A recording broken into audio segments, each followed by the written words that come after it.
This is the Panasonic 3DO FZ10, and it has become my new favorite thing. Now what the crap is a 3DO? It's like if a PlayStation came out a year and a half before it actually did. A step up from the Sega CD, but worse than a PS1. But you know, the specs at a quick glance are at least comparable. Hell, the 3DO has internal storage for save games, whereas the PS1 did not. It allegedly handles full motion videos better than the PS1 as well. So the first thing you gotta talk about whenever the 3DO comes up is the absurd starting asking price of $700. And this is 90s money. It's not like $700 for a PS Pro now. You pretty much have to double it to get the real price. This was a result of a weird licensing situation where most console manufacturers are content selling the system at a loss or just about even because they know they're going to make it back in software, but that wasn't the case with the 3DO because they didn't actually manufacture their own systems. They licensed out the technology to make 3DOs to other companies such as Gold Star and Panasonic.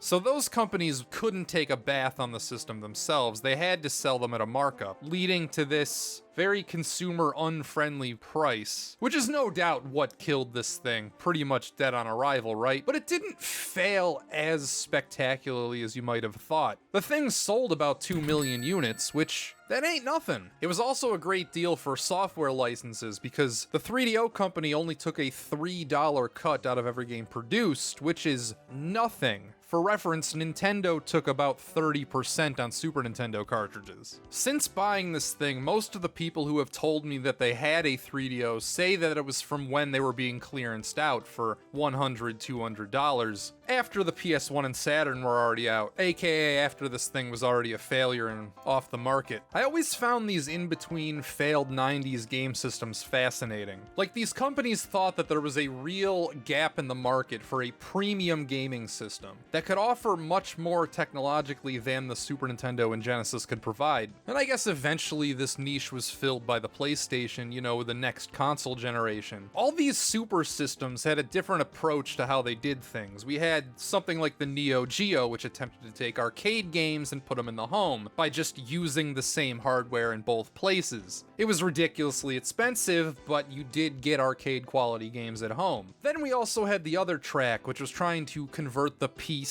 game experience to the home console. This is where you'll find things like the 3DO, the CDI, the Apple Pippin, and the 3DO was by far the most successful out of these. Then you also had something like the Atari Jaguar, which was trying to suck as much ass as possible, a strategy that would not prove successful for them. One day I was just curious online, realizing that I'd never even touched a 3DO. So I looked them up on eBay, saw the prices, and they weren't prohibitively expensive. They could be had for about $200 after shipping, which isn't super cheap, but it wasn't unobtainable either. So in that moment, it just kind of hit me that in one click, I could be the proud owner of a new, to me, 3DO. So I did some base level research. I googled if you can just burn the games to a CD and play them in a 3DO, which, yeah, it looks like you can. Then I had to decide which model to get because there are all sorts of different variants of the 3DO, but you can find the Panasonic FC1, the Panasonic FC10, and the Gold Star 3DO for all about the same prices on eBay. There are technically 9 different variants of this system, with the other ones being much more expensive, so those were out. The Gold Star one I heard had compatibility issues. The FC1, while cooler looking, has a mechanical drive that spits out, which just seemed like one more thing that might break on me. The choice was easy, I got an FC10. The reason getting this 3DO for me was so exciting is that my whole life I've always been the retro game guy. Through my childhood and teenage years, every cent I earned, whether it be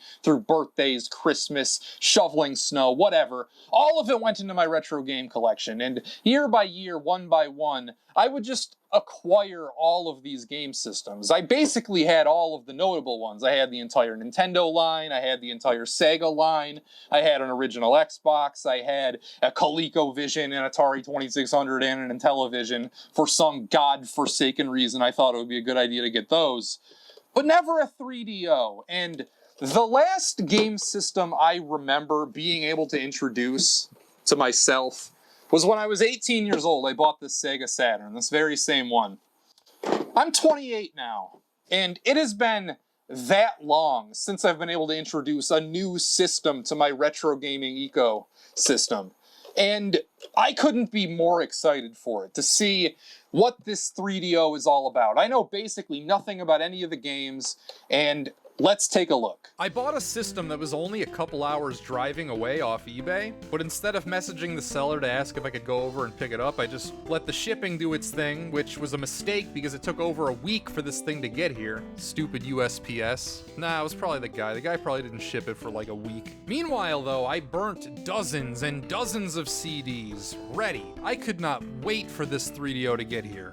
So finally that faithful day arrives. I get a notification, go out to my front door, see the package, tear it open, and behold, my brand new sexy 3DO Panasonic FC10. As beautiful as I could ever imagine. I hook it up, toss in a burned CDR, and it doesn't work. And I think, okay, maybe I burned the game wrong. I tried all sorts of different burning methods because I wasn't exactly sure which one was gonna work. It comes with two files, a bin and a queue. I tried burning both. So I tried a queue first, the queue didn't work, so let's try one that I burned the bin, and that didn't work either. I'm like, uh-oh, ruh-roh raggy. It didn't come with any games, so I can't do anything if none of my burn games work. I tried a few more out, but no. Burn games were not working, so I did a little more Googling and I found out that apparently the 3DO is really finicky with burned games. Sometimes you can get them to work, but it depends on the model, it depends on the burn speed, it depends on what brand of CDR you're using. And I'm like, okay, I'll try all this other shit. So instead of doing max write speed, I did 1 times write speed, I did 4 times write speed, I did 2.4 times write speed, I burned the bin, I burned the queue, didn't matter. Nothing I tried would work. I could not get this thing to read a burned game for the life of me. Wasn't happening. FrameRater in his 3DO video had a similar problem, except mine was even worse. He could actually get the games to read, they would just freeze up all the time. Mine won't even read them. This could mean one of two things. Either the thing is just fucking busted, or I need some official games. So I got in my car and I drove around to some retro game stores around Orlando, asking for 3DO games. Most places didn't have any, but I was able to find one copy of PGA Tour 96, which, okay, good enough. I'll test the system with this. So I race home,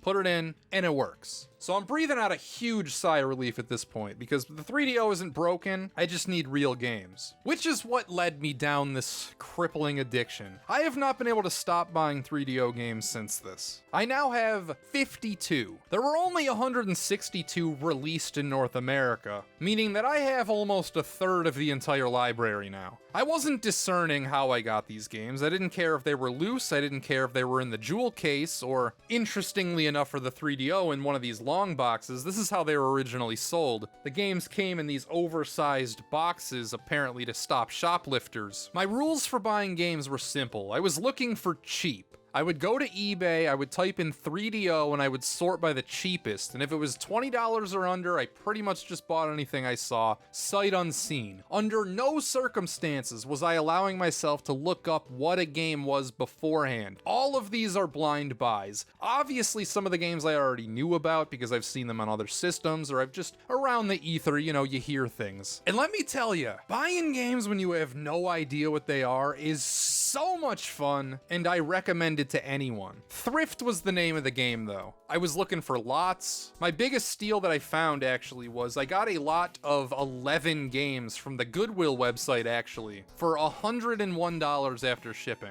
which if you know anything about 3DO prices is a hell of a deal. None of them came in the long box, but plenty of them had the jewel case. But other than that, yeah, I spent probably around $20 a game. The thing with shopping for 3DO games online is that it's niche enough that sometimes you can actually steal something for way under market value. This never happens with something like the Super Nintendo. It doesn't matter how weird the game is. An auction is always going to go for around the price charting value. That's just the way it works. But with the 3DO, sometimes things slip under the radar because not so many people are looking for it. Because of my thrifting method though, I did not get some of the most famous games, however. Plumbers Don't Wear Ties goes for about $200 just loose, so I wasn't getting that. Lucian's Quest is even more expensive than that. Road Rash I never found for under 20, Plus, I already know what game that is, so I wasn't super excited to pick it up. The whole point of this thing was to buy a bunch of shit that I had never heard of. I've heard of Road Rash, I've played the Genesis version of Road Rash. Yes, I'm sure it's much better on the 3DO, but, you know, I'm not gonna go out of my way to pay for a game like that. I didn't get Street Fighter, I didn't get Way of the Warrior, which is a pre-Crash Bandicoot Naughty Dog title, because I don't care about fighting games.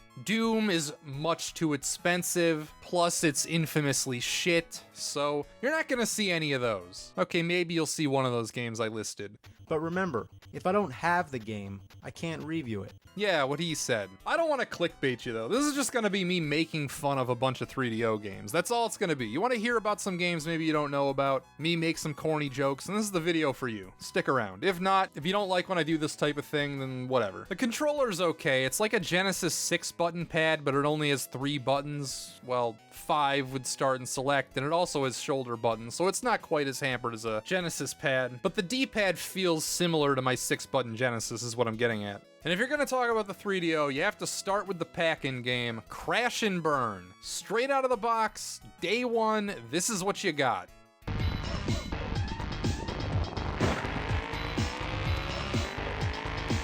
And holy shit, doesn't this blow your brain wide open? No? Well, what you're seeing is what you got for $700 in 1993. Yeah, it's not that good. It's a racing game, but you can shoot at the other competitors. I've played much worse, but I've also played much better. You couldn't do this on a Super Nintendo or Genesis, so it has that going for it, but I would much rather play F-Zero than this. What is funny about it though is on the menu, you can actually pick preview, which just shows you trailers for other games, and one of them is advertising a 24 frames per second frame rate as a selling point, which is very funny to our modern gaming sensibilities. I only have one other racing game for the 3DO, and it's Need for Speed. I broke my $20 rule with this one because I found it at an actual store and was more compelled to buy it. It starts with an awesome FMV with a bunch of really cool luxury cars that nobody could ever actually drive. Well, maybe if you bought a 3DO on launch, you have a garage full of them. And the first step to actually playing this game is to determine which one of these menu items actually starts the game. Is it the steering wheel? Is it the guy with sunglasses? Is it the cars? Is it the road? The keys? Yeah, it's the keys, but I'll show you all the other stuff too. We got stats for each car in the game. You get to choose one of 3 different tracks to drive on. You could watch some FMVs. Race against the clock, we're gonna have some real fun, and you can take me on. Change the options. Then you can play the game itself, which is pretty cool. It's a neat little driving simulator anyway. I feel like I'm driving a car, or as close as it can come on a freaking 3DO. You can also play in third person, but I prefer first because it makes me feel like I'm going faster, and I think it's just more impressive this way. There's not really much else to say for the game itself. You just drive, and drive, and drive. But if you go too fast near a police officer, they try to pull you over. So that's something, I guess. I think the main appeal of this game back then was that it was before Wikipedia, so you couldn't just look up facts or specs or watch videos about these cars on the internet. So if you wanted to secondhand experience what it was like to drive a Ferrari or something, then Need for Speed was probably your best bet. It's simple but fun. Absolutely one of the better games I got. The other thing which was included with the system straight out of the box was this sample CD, which has the craziest racing game ever.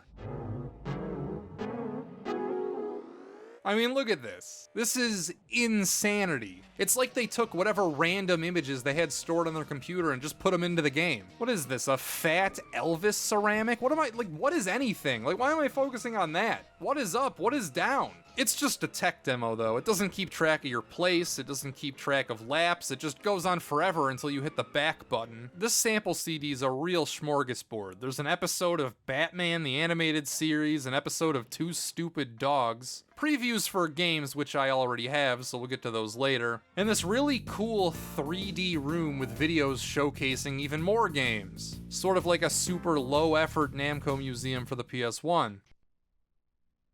Jurassic Park Interactive Movie, Mad Dog McCree, Star Trek, The Next Generation.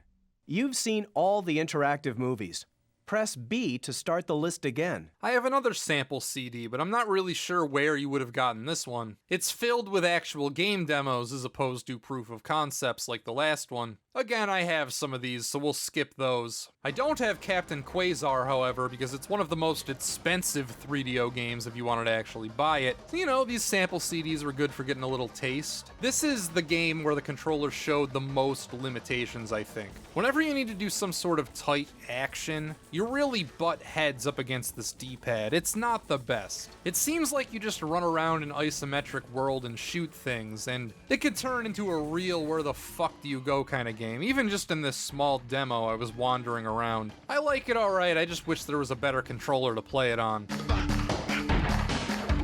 Next is Balls 3D, and we can hear what the real Sex Moan theme was supposed to be before the SNES mangled it. Oi! Oi! Oi! It's still the same awful fighting game, though. Another demo is for Blade Force, where you fly around and shoot things in this fully polygonal environment. One that beats the tar off of Star Fox.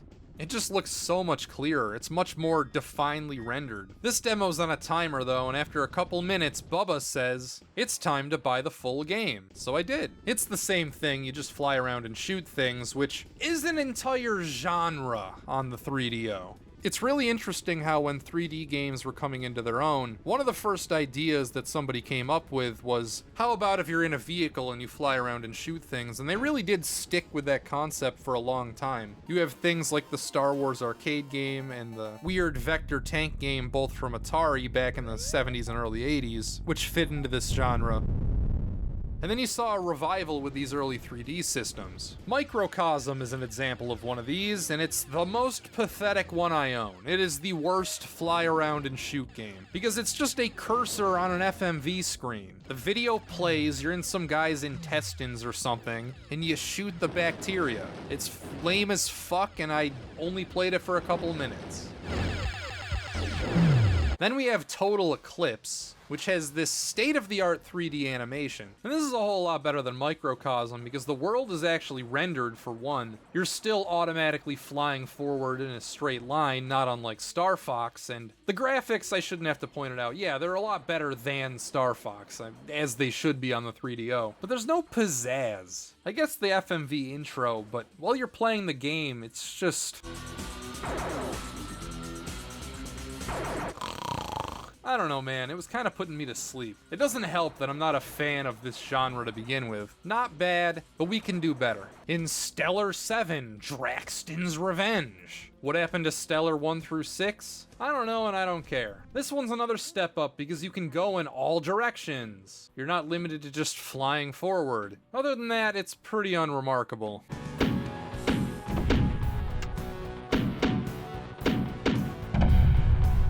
Let's try another one, Starblade. This was actually a Namco arcade game adapted for the 3DO. And it's almost the same shit as Microcosm, it's just a little more sneaky. These polygons in the background aren't actually being rendered, that's a video, my friend. The enemies are real 3D models, and you shoot them. So it is better than Microcosm in that way, because then that was just fucking pathetic 2D sprites. It looked like shit. This at least looks okay, but the gameplay is still the same lame crap. Making a quick turn. Here's Wing Commander 3. Obviously with this game, super famously impressive cutscenes starring Malcolm McDowell and Mark Hamill. And they last a long time. I'm talking after I started the game over 10 minutes. No, sir. It's just that The TCS Victory is a fine carrier with a long history of service to the Confederation. In fact, the first time I booted it up, I thought the game was broken because it was stuck on a black screen for minutes, but no, it was just loading all of these cutscenes. Thing is as much a movie as it is a game, which is a neat idea. The premise is sort of, what if we made Star Wars, only you're in control whenever the action happens? The actual gameplay itself, though, not a fan. Not my thing. You're flying through space shooting things.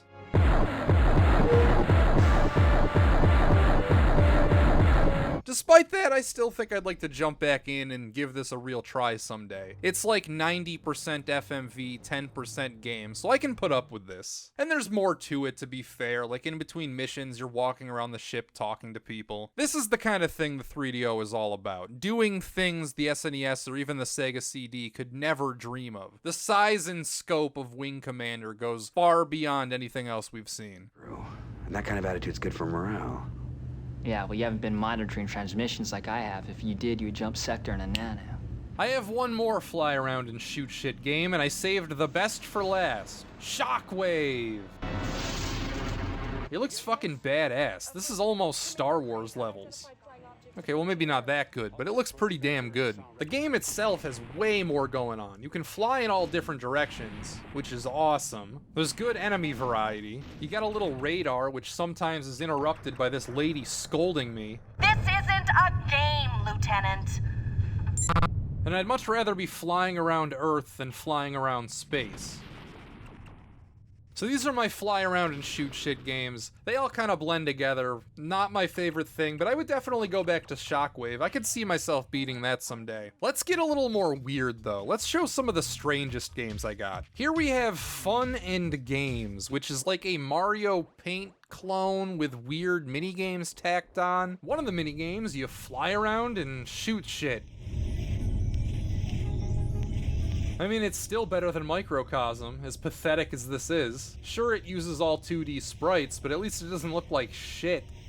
There's also a really crappy Pac-Man clone called Max and Maxine. I think I'm only feeling one stage of this. A cheap vertical shmup where you're a shrimp or something. A music composer. One of those Newgrounds Flash games where you dress up the characters. Slide puzzles. And of course the main game, a paint program. The 3DO had a mouse, but the thing costs $100+, so I didn't get one. Let me tell you, trying to draw something with a controller was pretty challenging. I think this is a worthwhile Mario Paint clone. But is it really what you expected to get out of your $700 cutting-edge video game system? Not really. Maybe this is more what we expected. This is CPU Bach, and it's one of the wildest things. I thought this was just going to be a CD with a bunch of Bach music and maybe some visuals to go along with it, but no, that's not really what it is. It's algorithmically generated fake Bach music.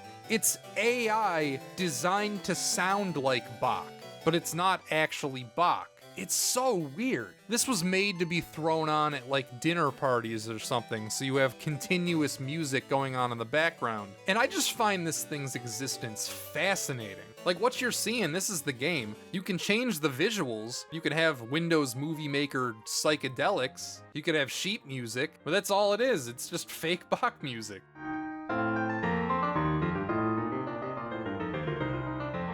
Next we have Slayer.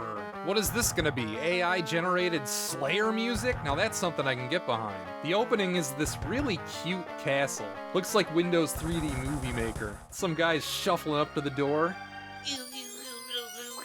It's a first-person dungeon crawler that is procedurally generated. Not designed, but random. Yay. For me, that kinda takes all of the wind out of my sails. Like, I'll play a dungeon crawler, but if I know that it's being machine generated, then I suddenly don't care nearly as much. Like, I enjoyed Dungeon Master and Eye of the Beholder, but those were actual designs, not random nonsense. I don't know why it just makes me not want to play this game knowing that it's completely random. Maybe it was the controls too. Those games were more grid-based, this is more free-flowing, which you think would be a good thing, but you swing way too fast going from left to right. There's no analog sticks or anything on the 3DO, so you're just stuck with the D-pad. And if you hit left, you go so fast it'll break your freaking neck trying to keep up. Don't ask how that makes sense. You can slow it down if you hold down L, but like, I shouldn't have to hold down L every time I want to turn. That's weird. That should be the default. L should be to speed it up. There's no animation or anything when you attack, which kind of put me off. Like, would it have been too much to ask to just have a hand out in front of me with a sword? Then when you hit the attack button, it swings the sword? It doesn't have to have any actual feedback, but like, make me feel like I'm doing something. I was questioning whether or not I'm hitting the right button before I actually started killing some enemies. The textures are kind of wild. Every time you change floors, that changes drastically.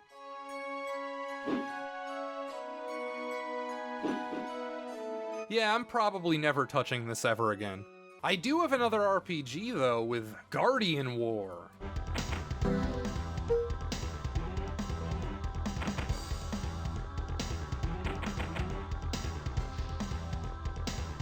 What the fuck am I looking at? This is adorably crappy looking, is how I can best describe this. It's a turn-based, grid-based tactical RPG. Slash dungeon crawler? It almost reminds me of a spruced up Sword of Vermilion, without towns, if the whole thing was just the overworld. And the fights also took place in the overworld. Never mind, that's a bad comparison. This game just looks ridiculous and I love it, but it's a little much for a video like this. If you know me, you know I would love to sit down and really sink my teeth and to finish this game, but a marathon setting like this is not the place. Trying it out for about 20 minutes, I barely know what the fuck is going on. It seemed cool. Maybe someday I'll come back and do a full review.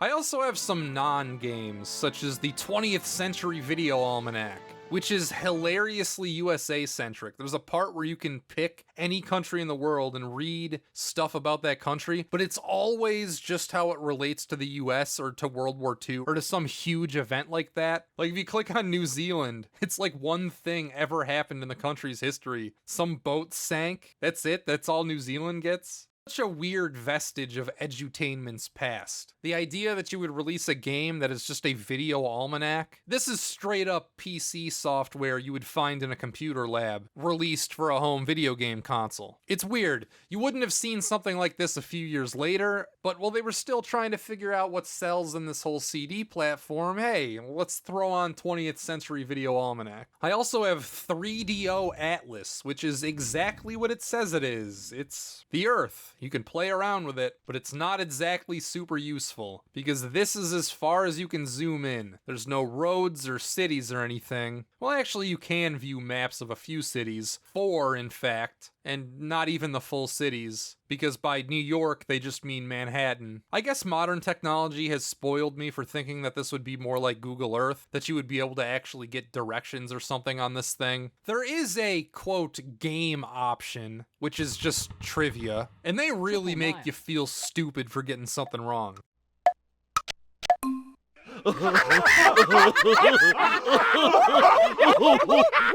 Like really, they're laughing at me because I didn't know what currency Kenya uses? How much do you know about Angola, the guy that you would be playing there? And I don't know anything about Angola, but Angola's in trouble.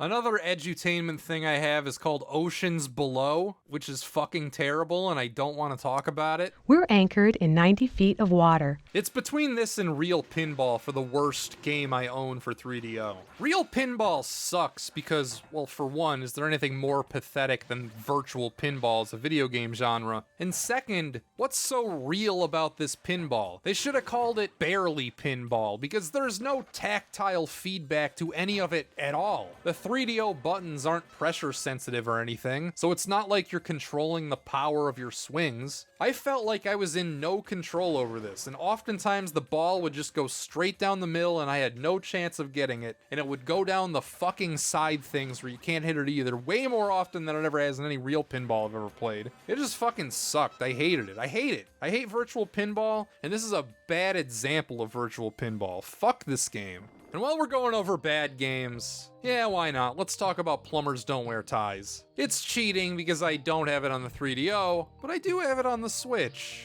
And can you really have a 3DO video without Plumbers Don't Wear Ties? It's the most famous game on the system. And it is great absurdist camp entertainment. You pick an option, then it's like watching a slideshow radio drama with voiceover for 10 to 20 minutes. Everyone on planet Earth, every single person watching this video has seen the AVGN episode, so I would recommend picking the options that he didn't cover in that video, because there's some hidden gems in there. For this release, they also added like a weird 3D maze, which reminds me of the Windows 95 screensaver, as well as interviews like with that chick and with James Rolfe and with some other people. It's cool, it's a good package. I don't know if you can buy it physically, I got mine from Limited Run, so I don't know how easy that is to come by, but you can get it digitally. I'd say it's worth a couple hours of entertainment. But anyway, back to the actual 3DO, and one of the strangest games I've ever played in my life. This is Shelley Duvall Duvall's It's a Bird's Life.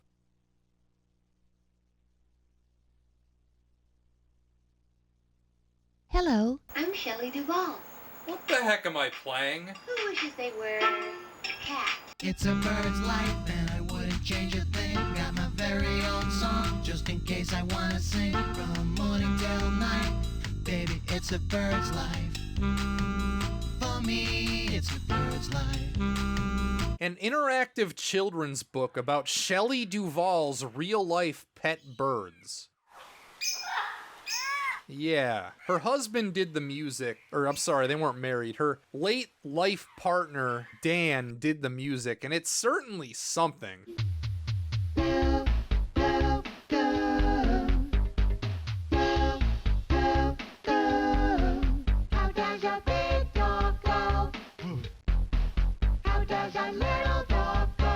This one is just a straight up rap. I'm up in the morning, start off with a song, and I get a little snack as the morning rolls along. Well, next I see some berries, I stop to try a bunch. I better hurry, it's almost time for lunch. So you just click around until something happens, and once in a while it's broken up by a connecting dots minigame or count the number of things on screen minigame. How many cars? The plot is about how Shelley Duvall's house burned down, so her pet birds flew all the way to South America and the Amazon because, hey, why the hell not? We're birds and that's what we do. And then they flew back home. Who was the target audience for this? Did any kid get a kick out of this game? Was any adult that spent $700 on a fucking 3DO get any entertainment out of this? This game doesn't even have a Wikipedia page, and it's a 3DO exclusive, which is fucking badass. Who's this schmuck? Little did they know. Yeah, don't get the birds. Don't do it. No! Here's another one that as soon as I saw the eBay listing, I knew I had to buy immediately. I broke my $20 rule for this. But look at that disc. Look at this little gremlin, and the game is called Hell. Who could resist playing a game called Hell? And it's pretty cool. It's a point-and-click adventure where everybody talks and talks and talks and talks and talks and talks and talks. The cue is not yours to take. While my master lives, he'll use your head to break. What the fuck? Mick Foley knockoff? Did they get to voice that? Like, holy shit, if you thought people talked a lot and plumbers don't wear ties, this one's pretty fucking close. Like, you talk to somebody and they go on for minutes and minutes and minutes. It was to the point where when I was streaming this game, the chat was wondering how they fit all of this dialogue onto one disc. And I'm wondering that too, because there's so much of it. The game's not short either. I streamed it for 3 hours and I wasn't even halfway through. Nobody ever shuts up. I was into the art and the aesthetics, and the voice acting and some of the character designs was really cool. I really like point-and-click adventure games. I think they're a great vestige of the 90s. And one with a mature theme like this, where you go to hell, is fucking badass. And when you're talking to somebody, it goes on for so long because it's not just the person you're talking to that has dialogue. Everybody in your party always needs to chime in, which right now consists of myself, my wife or life partner or something. I don't know, we were sleeping together in the intro. And this hologram of a dead woman who's played by a real-life actress that really stands out for some reason. Hell isn't the actual hell you go to in this game. Hell is talking to somebody and getting nagged at the whole time. Alright, talk to me for 10 minutes, dude. I shudder to ask. What is this trash can fucking Actually, outfit? I thought we'd do the asking. What is he wearing? I should have known. Investigators. What is You on have an their orderly, head? methodical What look. is that? Despite everybody being a jabbermouth, I'm definitely gonna go back to this one at some point. Very interested in beating it. Maybe I'll even make a video, who knows. I have another point and click called Sherlock Holmes, not to be confused with the Sega CD titles because this one is completely different. And it's another one that I'm absolutely interested in, but not suited well for a marathon setting like this. It is the kind of FMVs I can get behind. When you talk to somebody, a little window pops up and they talk to you like this. Come along, Watson. The game's afoot. It's pretty cool. There's a bunch of commands at the bottom. You pick one, you choose an action, you search for clues, you talk to people. You know, it's a detective game. I didn't get that far, but maybe someday I will. Do you see anything of significance, Watson?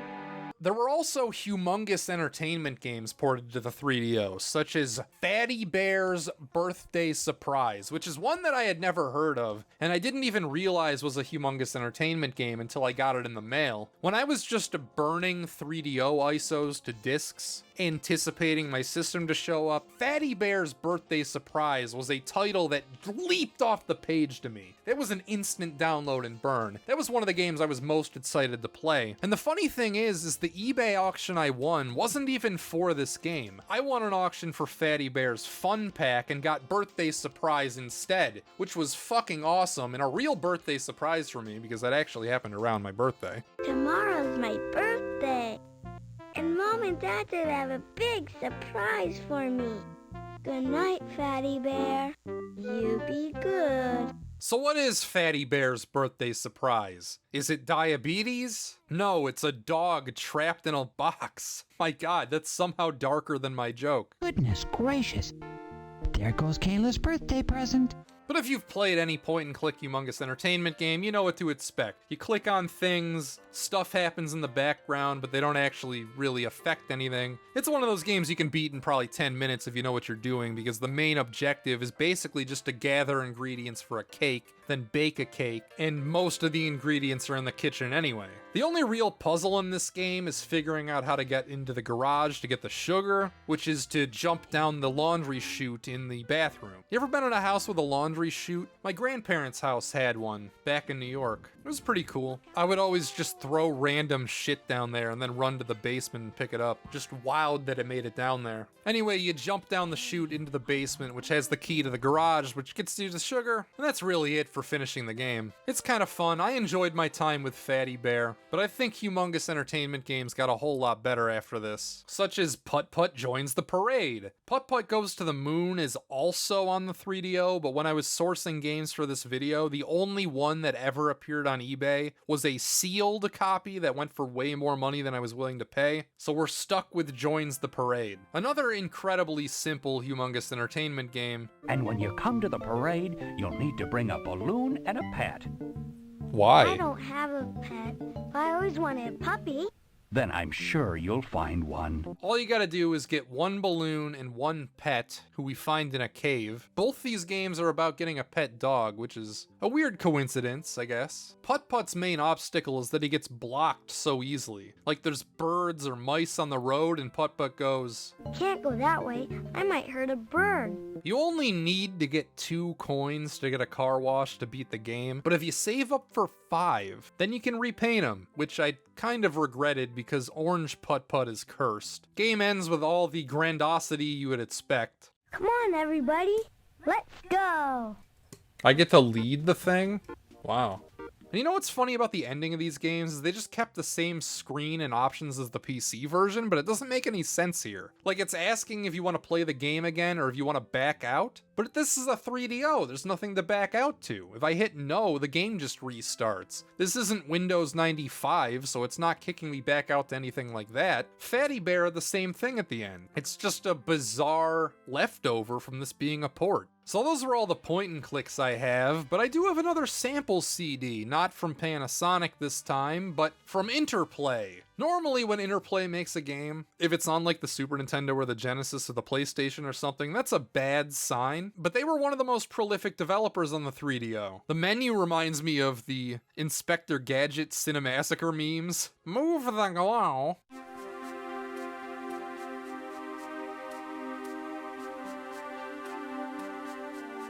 Okay, well, you know I gotta do it. Where's my phone? Thank you for calling. This is Jessica on a recorded line. Can you hear me okay? Hello, is this the line for Interplay? Great. So with our promotion today, you actually have the opportunity to receive a free medical alert device. So congratulations. You know, it's that little button you wear around your neck that you press in case of an emergency or even a fall.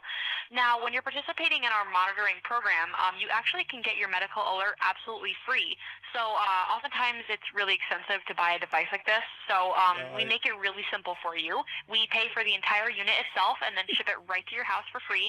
And then, of course, we guarantee you 100% peace of mind 24 hours a day, 7 days a week. So let's go ahead and get you Currently receiving Social Security disability That was and a want to convincing save one. money, Holy shit. lower your doctor copays, or receive additional benefits, please press 1 now. That was... Don't miss out if you are on disability and are interested in learning about the options which may lower That was your an doctor advanced copays, robot call. provide additional benefits, or help They had lower me your fooled. I thought that was a prescription person. Most of these aren't actually game demos, they're just trailers for games, some of which never even came out, such as this Waterworld demo. This Casper game is one of the most expensive on the system. You'll know I have a real problem if I ever consider buying it. It seemed okay, I don't know, you just float around a mansion doing things, I don't know, you don't fucking do anything. You can play a lot of Wolfenstein on this disc, which is another game that costs over $100. And the Wolfenstein port seemed really good if this is what the actual game is like and it's not just good for the demo and they fucked up the real version for some reason. They give you so many levels in this demo, like I was impressed. I expected to get to the end, but I actually got sick of the game before that.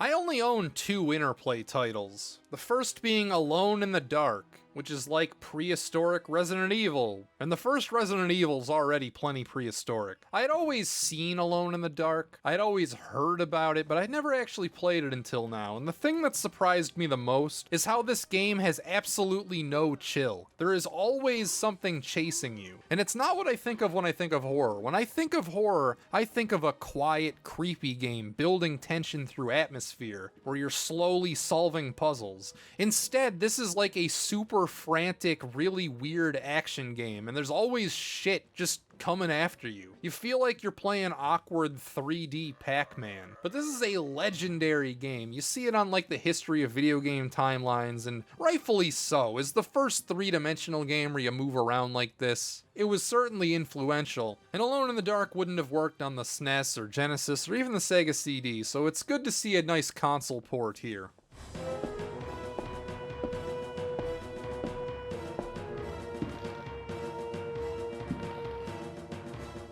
The other Interplay game I own is Flashback, which was on everything. It's one of those cinematic platformers you'd have to be real British to love. It's way better than the Super Nintendo version, as it should be, but it's still Flashback.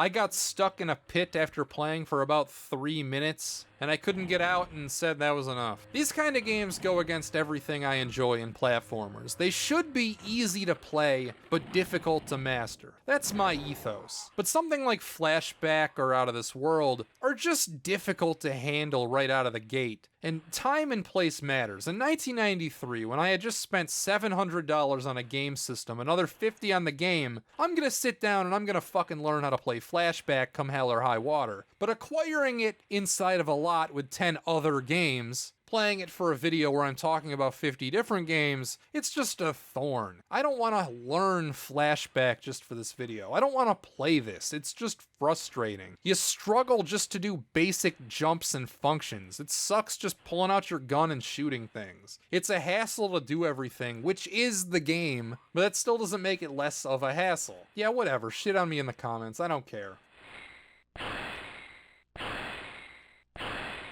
But you know what I'm gonna get much more positive with? Something that the 3DO has a lot of. Golf games. For some reason, companies took a look at the 3DO and thought, this would be perfect for golf, which it probably was. The price tag was so expensive, the only people who could afford it were retirees who play golf every day anyway. First up, we have Improve Your Golf Score with Tom Kite.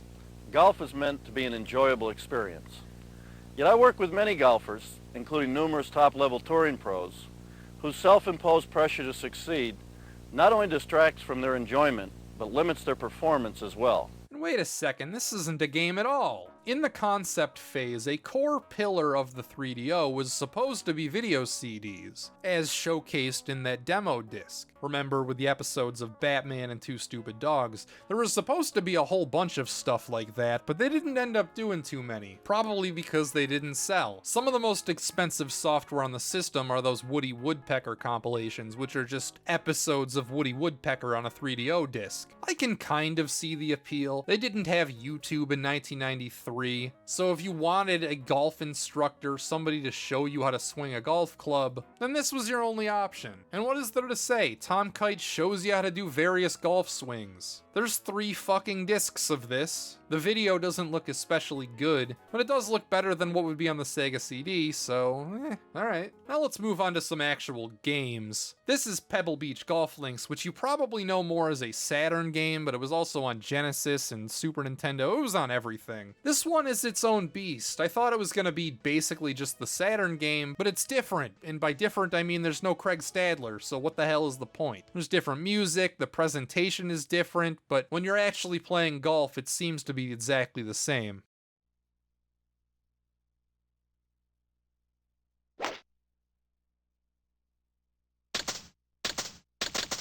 Here we have Wallali Country Club, I hope I said that right. The exact same thing as Pebble Beach, except a new course. I love the aesthetics of the T&E Soft golf games. The visual design of the menus are so tasteful. It's just so good, the relaxing music. These are games I could live in. After their 2 serious golf games, they thought it would be fun to have Wicked 18, which is like a parody of golf games. It's like if Pebble Beach Golf Links took place in hell. The starting hole of Devil's Course is a par 5 that requires considerable skill.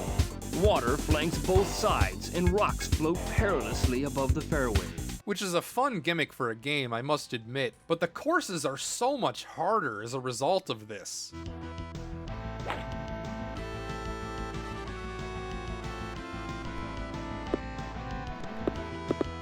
Like this part where they put the hole on top of a mountain. I'm supposed to fucking put the golf ball on top of the mountain? Like, I can't make it up there. I'm too close, so I'd have to like turn around, swing my golf ball backwards, and then have another attempt to get it on top. And then like, you hit it too long and you gotta do it again. It's just frustrating. Then we have World Cup Golf. Yeah! With some of the most dramatic brand logos I've ever seen. You got this disc flying through space. CD US Gold Production. A storm is coming.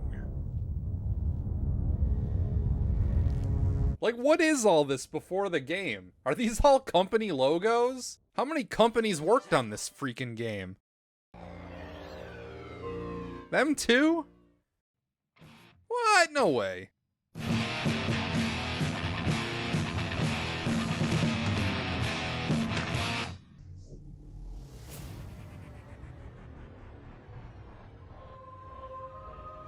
What?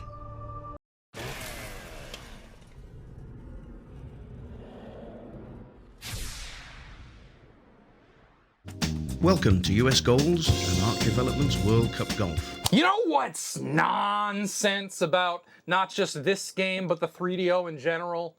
The menus. There's no standardization with these things. Every single game uses a different button on the controller for confirm/action. This frickin' World Cup Golf uses B. Of all the buttons on the controller, it uses B. Now I've seen A, I've seen C, I've even seen this start/play button. Sometimes P, depending on the game. But I've never seen B. This has to be the only game I have where it's B. Why is there no standardization with the menus? Every time I open up a game, I need to fumble around before I figure out what these buttons are supposed to do. Now, this might sound like a minor problem, but it can take minutes when the load times get involved. A fuck up on the menu, like if you hit back as opposed to select, with some games like A is back and you expect A to be confirmed, it'll fucking load the intro FMV again, which can take like a minute and a half. So you're just fucking waiting because of one simple fuck up on the menu. And it's not just the confirm button either, but the back button. Look at this, there's a stop button on this stupid controller. And you would think that that would always be what you use to go back. But let me see, let me hit stop. Did I go back? Am I going back? Of fucking course not. 9 out of 10 times this is the back button. But sometimes it's not. On this game it's not B, so what the fuck's the back button? I don't know, and I accidentally clicked something. Fuck this. Fuck the menus. Have a frickin' standardization thing.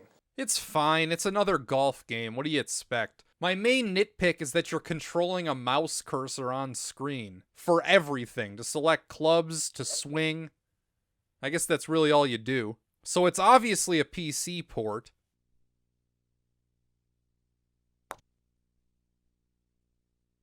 And I sucked ass at these golf games. Luckily for casuals like me, we have PGA Tour 96, which is way easier. The trade-off is that the load times are unbearable.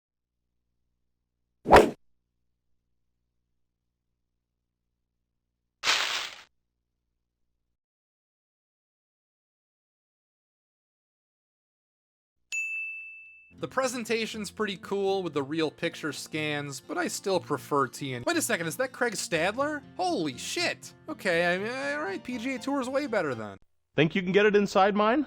On the topic of PGA 96, let's talk about EA, the closest thing to a first-party developer the 3DO had. Anywhere you look, you'll find EA games. Hell, I've already covered 4 of them to this point. The 3DO company was founded by Trip Hawkins, who was also the guy who started EA. You see the connection. So they were the biggest supporter of the system, with games like FIFA Soccer, which when I live streamed, the FMV intro got me copyright claimed.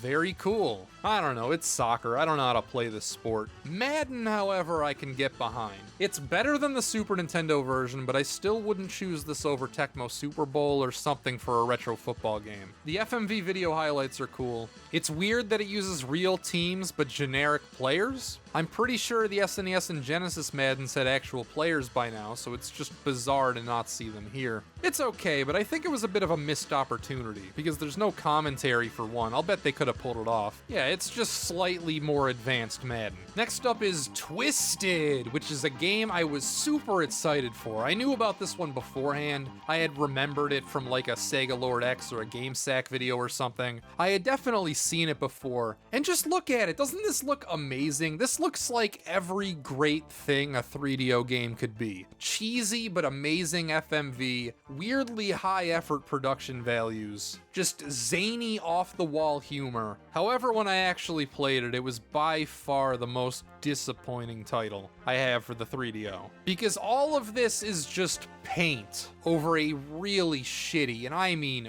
really shitty minigame compilation. There aren't very many. The ones that are here are super basic. I'm talking just like matching, more matching but in a different way. Sliding puzzles, match the sounds from the presidents, even more matching. Oh my god. Twisted, more like matched, because that's all you fucking do. After about 10 minutes, I realized I had seen every minigame and I was fucking checked out. I didn't even make it through one full game. Let's go to the opposite end of the extreme with Syndicate, which is kind of shit presentation on an actually deep game. Or so I've been told. I've never really gotten into Syndicate. It's accurate to the PC at least, compared to the Super Nintendo version. This game found its way to everything, and yeah, the 3DO version's a step above the other ones. Syndicate was a part of the whole 90s cyberpunk thing where you play as a team of anti-heroes doing assassinations and other badass stuff. You know, real hardcore trenchcoat wearing, green text on black screen having, Mountain Dew code red drinking, shenanigans like that. I don't know where I'm going with this. It was annoying to play with a controller, wish the mouse was cheaper.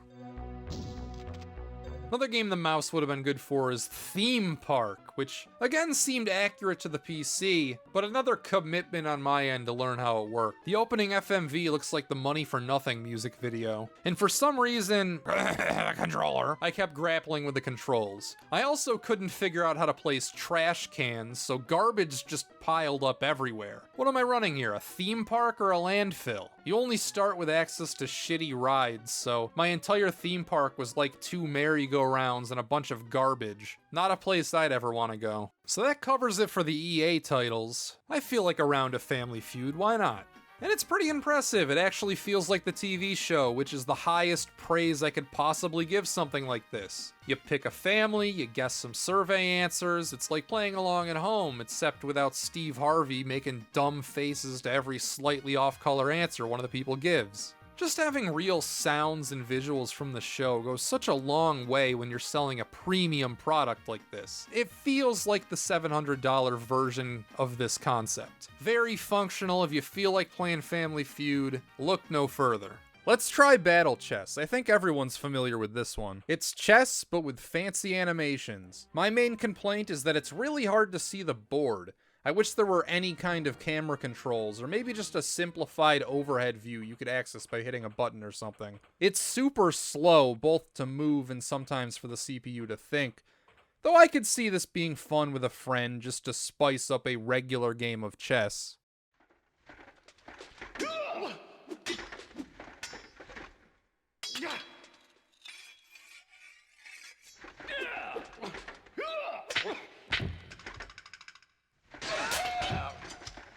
Next we have not Battle Chess, but Battle Sport, which is kinda like a prehistoric Rocket League, mixed in with Twisted Metal. I really dig it, actually. It seemed like it would be a lot of fun to play with another person. Not that I was having a bad time by myself, but I could imagine a room full of sweaty dudes getting really into this. The object is to pick up a ball and throw it into the goal, all while in giant robots shooting at each other. It's pretty badass. How about an actual sports game? Slam and Jam 95.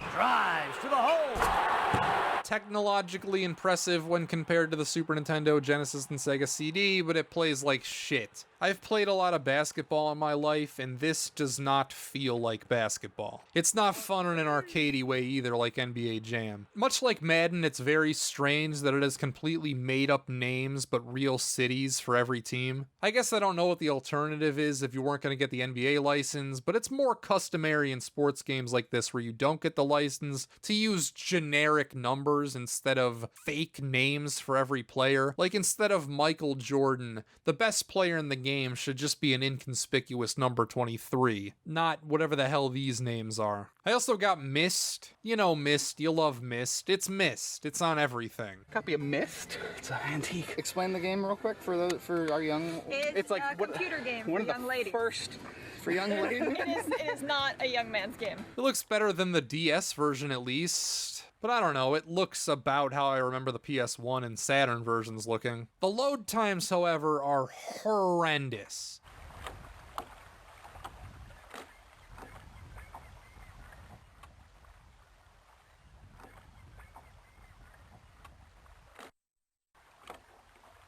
Maybe it's just my copy, but this is unplayable.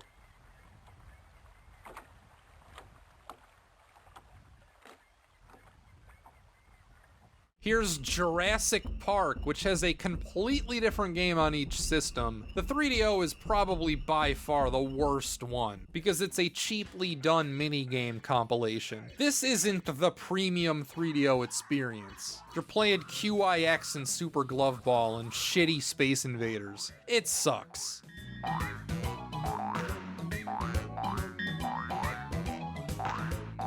The cheap knockoff actors are fun. Sometimes you get to shoot things, which is okay, I guess. But this feels like an actual scam. There's the driving part, which is ridiculous. I don't know, the AVGN fucking reviewed this. I got nothing else to add. Next, we got Cowboy Casino, which certainly delivers on poker, but not much else. You're at a table with some cowboys, and you play one of 4 variations of poker. And that's it, man. After each game, it'll play a tiny FMV with them reacting to the results of the last hand, which looks like shit for the system, by the way.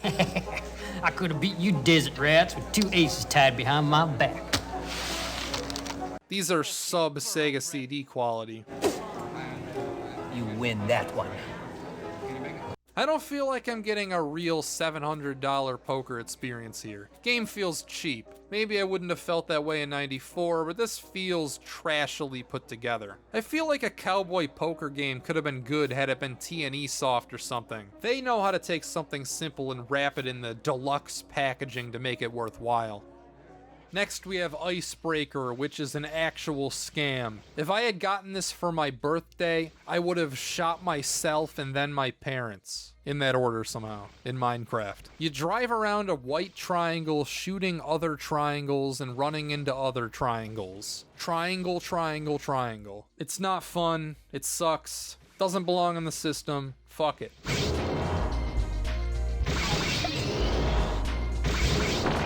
let's take a look at a first-person shooter, which, believe it or not, was kind of a new thing back then. I only actually own one that's not in a sample disc. Not Doom, but PO'd. At least I thought this was an FPS. I played it for about 20 minutes and didn't get a gun though, I was just hitting stuff with a crowbar. The controls are ass. It feels like you're steering a boat. It's unexplainable, but your turns are so wide. My goodness, they're actually gonna make me seasick. What I didn't expect is that there's a lot of platforming in this too. I don't know if it's just the 3D version that I thought sucked, because I thought PO'd was pretty well liked, but this was not fun. Ugh, get me out of this.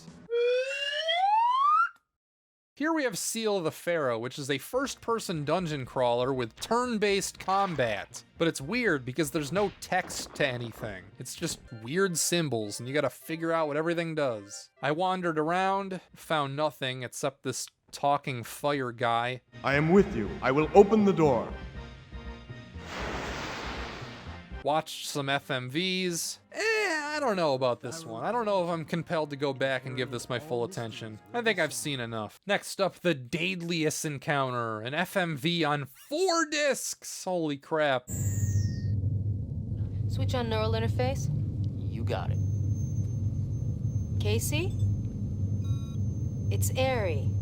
And I feel like I'm watching Blue's Clues. The gameplay loop is she tells you to do something and then you fumble around the menus hoping you can figure out what the hell she's talking about. Why don't you go ahead and activate your remote control probe, Casey? See if you can get us a better look at this derelict. What do these menu items do? You're actually gonna make me look up the manual? Ugh. I don't know, if you're like 4 years old and you really like somebody being very condescending to you, bossing you around, then maybe you'll like this one. Next is Mad Dog McCree, a pretty famous light gun shooter. Of course, I don't have the 3DO light gun because they're expensive AF, so I have to use the controller, which instantly makes this game about 78% less fun. It's kinda cool, but it's also all memorization. Mad Dog McCree is, if nothing else, a real showcase on how much better the 3DO was than the Sega CD technologically, because the video quality is much improved from that version. Next game, Return Fire, which is another avant-garde game with no words on any of the menus, so I don't know what any of them refer to.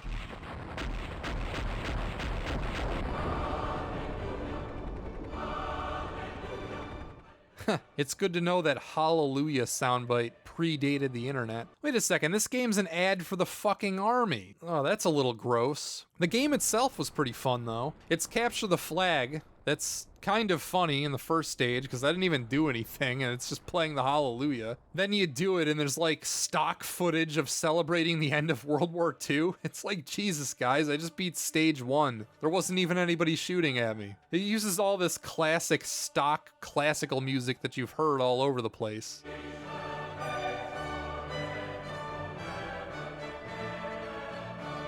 You're like a one-man army. You get sent in behind enemy lines, which is how we won World War II, obviously. We stole Hitler's flag. You get to pick between 4 different vehicles, and they each have a completely different control scheme. Switching between them was weird because I would have to adjust every time, and most often it would just get me killed. So just pick one, learn the control scheme, and keep going with that. And it's fun running around blowing shit up. Maybe I'll finish this on stream someday.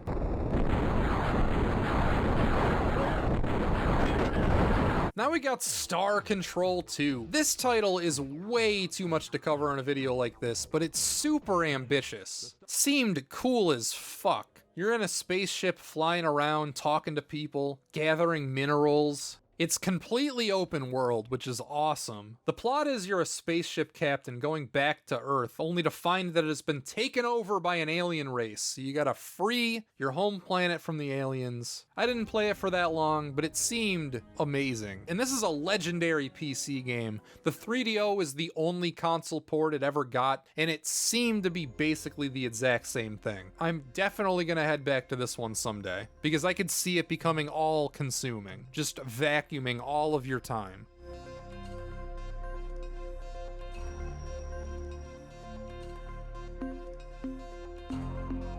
So we're almost done, but not quite. There's been one conspicuous thing missing from this entire video. A little green guy who may or may not be selling you car insurance. Scott the Woz fans rejoice because it's time for Gex! Upside down, now right side up. Now, if you've been following my live streams, then you know that there's some unfinished business with this game. What happened was I bought it, I put it in, I wanted to play it on stream, but it wouldn't work. So, what do you do when a game doesn't work? You buy a skip doctor and you sand half the back of this thing off. This is the one I did it to. I don't know if it shows up on camera at all or not. So I bought a Dr. Skip disc doctor, one of those things that you scrubs the disc down, you spray the thing on, you know, you've seen one of these things.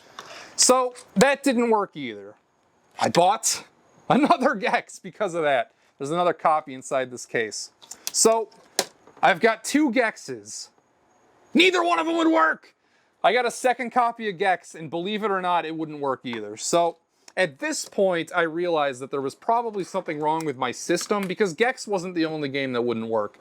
I had a few games where I would look at the back and there wouldn't be a scratch on them and they wouldn't work. So what I did was a little more Googling to figure out what the problem might be. So it turns out this is actually a relatively common problem with 3DOs. What happens is the physical mechanism which moves this disc head around back and forth will jam up. So we gotta loosen it up a little. And it's actually pretty easy to do. You gotta take it apart first, which is actually pretty easy. It's just normal Phillips head screws. Okay, and then once all the screws are out, flip it right side up and the top just comes right off. So now what you gotta do is you gotta pop this doodad off. It's a little unnatural at first. The way I've done it is I'm using 2 small flathead screwdrivers. There's 2 pins on opposite ends that you gotta kind of rip out. It's not the most natural thing in the world, but you know, you give them a little jolt, they'll come out. Then this will come off. And then this just comes right off. Be wary of the connections underneath. There are 2 ribbon cables and another connection here. You see this? This moves back and forth. If you turn this gear here, this motor is supposed to move pretty easy. Don't force it with your hand, just kind of, yeah, you're supposed to be able to rotate this gear and have this thing move. You see how it's moving? What happens is this will get gummed up, so what you gotta do is get some of this cream or grease. I don't know, I bought this on Amazon. And you just apply it to the gear. Yeah, just give it some lube. Make sure that the thing's able to move freely. There's probably a better way to do this than to smear it in with your finger, but hey, that's what I got. Put some on the other side. Looks a little messy. When I did this the first time, I had Q-tips on standby, but I forgot to grab some right now, so. Yeah, so then all you gotta do is reconnect everything. So after all of that, were my efforts worth it? Well, it works! And the whole thing works a whole lot better now. A whole bunch of games that I already covered in this wouldn't work the first time. Like I remember Wing Commander wouldn't work either, but after I did this to my system, works like a champ now.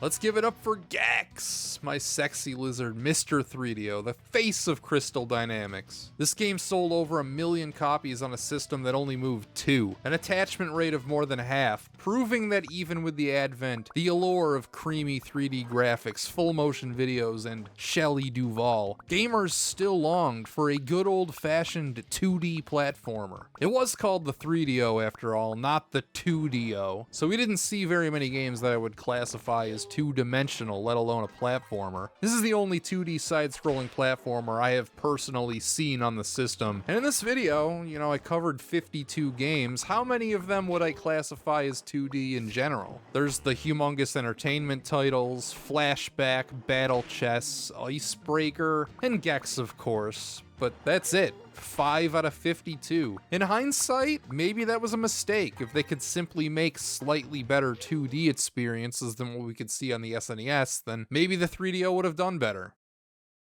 But that would have been such a boring tact. Instead, they put most of their eggs into the multimedia, full motion video, and super early janky 3D baskets. Gex as a character is as cold and calculated as a 90s corporate mascot with attitude could possibly be. He exists because they needed something cool. They needed something hip that spoke to the kids. I had just finished my usual morning routine of nude funkercise, fired up the Barca Lounger, grabbed a quick bite to eat, and prepared to watch some serious tubes. But he fills that role perfectly. He is a 90s platforming mascot personified, and he himself also represents a worthy parable to the 3DO at large. Forgotten for a while, maybe sometimes remembered as a meme, but when you actually go back and revisit Gex, or the 3DO, there's a little more heft than you might expect. The Gex trilogy ain't bad. Not all-timers by any means, but they're not embarrassments. They're not so bad they're good, they're just kind of fun. Which is mostly how I describe my experience with the 3DO. It gets lumped in with every other failed 90s console that didn't come from one of the major gaming companies, but then upon closer inspection, the 3DO is pretty cool actually. Gex the video game I think I enjoy more than most people. It gets off to kind of a rough start, which gives it sort of a bad rap. This graveyard stage is not the game's best foot. The fourth level in particular is enormous and brings this game's momentum to a grinding halt. But there's creative stages later, such as Twin Towers or the rocket one. He has a surprisingly fun set of moves, the tail whip to hit things with. The bounce feels nice to pull off and doubles not only as a way to kill enemies, but also aids in platforming. He's sticky, clinging to walls is fun, and sometimes gives you almost the same cheating sensation as flying over stages in Kirby. I'm more endeared than annoyed by his cheesy one-liners, even if they are a little repetitive and dated. God, I only understood maybe half of all his references. And that's all the wisecracks are. They're more pop culture references than proper jokes. I wish I could say I enjoyed the jokes more, but most of the time I couldn't understand what he was saying, because it's mixed a little low. Soylent Green is good. Something I sympathize with. There's noticeable performance issues with this 3DO version of Gex that I didn't notice when I played through it on PlayStation in the past. When things get heavy, when there's a lot of stuff on screen, there's noticeable slowdown. However, there is one large reason why you'd want to play the 3DO original over the PS1 or Saturn ports, because, believe it or not, the 3DO version is the only one where you can save. The ports opted for passwords that you're only allowed to view after finding tapes in certain stages. No, there's none of dealing with that BS here. I finished this game in 5 hours and 3 minutes. It's fun. No masterpiece, maybe about on par with the original Donkey Kong Country, but not as good as 2 or 3. Hasta la vista, baby. Alrighty, that was the whole video. That was it, man. Thank you for watching to the end. Shout out to all the patrons, because you bankrolled this whole thing. Never trust anyone who needs a haircut. Goodbye.